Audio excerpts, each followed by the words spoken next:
Let's talk about the number one herb to avoid if you have high blood pressure. This could be dangerous if you don't know about it. Before I write it down, can you guess what it is?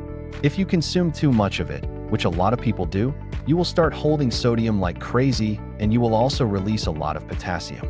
Your blood pressure might go up, and you also might get muscle cramps and arrhythmias because your electrolytes are not there to be able to counter what you need for the heart.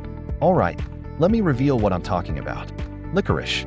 You know, it's a common thing that people consume. They consume it in a tea, they consume it as candy, but most people take licorice root for their adrenals, especially if they're going through stress. So, your body has a built-in safety enzyme to protect you from producing too much cortisol. That's the stress hormone.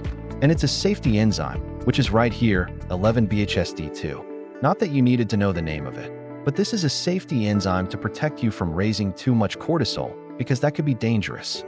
Too much cortisol will cause you to retain sodium, get rid of your potassium, increase your blood pressure, cause muscle cramps, and create heart arrhythmia issues.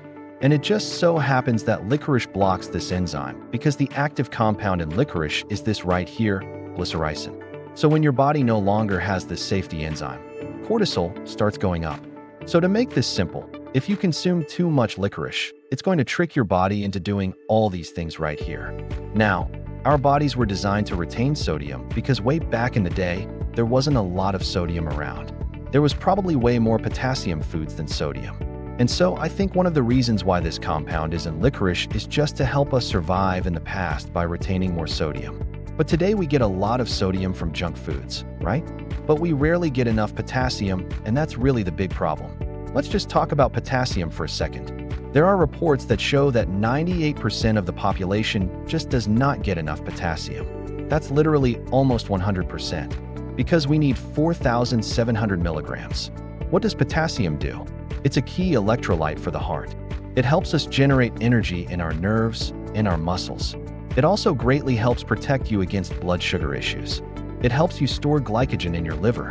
And so the potassium issue is not uncommon. And the problem is by taking too much licorice or licorice tea or the candy, boy, you go from deficiency to severe deficiency.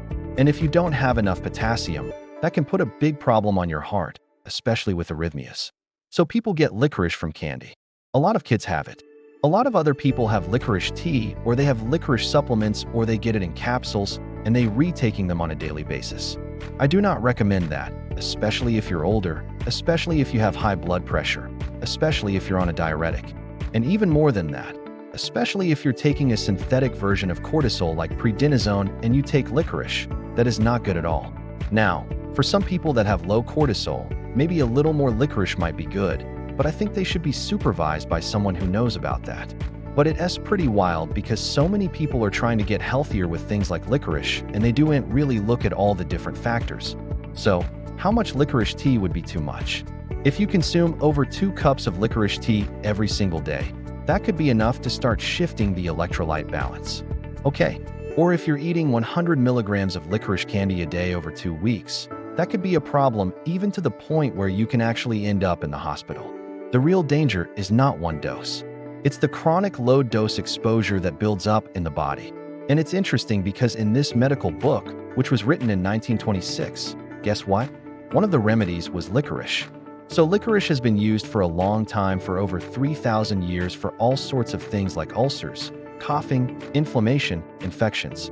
So it has stood the test of time, and a lot of people have gotten a lot of benefit from it. But just realize it's very, very powerful. It's not completely safe for every single person. Now, there is a certain type of licorice that extracted this compound, so that way you wouldn't get this effect with this enzyme. That won't mess with this enzyme called DGL. So basically just take this thing out, and you getting the benefits of licorice without this thing that can create problems. So this is just one thing you should put on your radar if you're going to take licorice. Get the one that is a DGL licorice. Okay, and that way it won't create these effects right here. That way you can get the gut effects if you have an ulcer. You can get the positive immune effects without pulling all the potassium out and creating problems with your electrolytes, especially if you're going to use it long term. I mean, licorice is interesting because it could mimic the signs of adrenal tumors and hormone disorders because it can create this thing right here. It's called pseudo-aldosterone, which basically it's kind of a false increase of aldosterone coming from this. It's not coming from a tumor.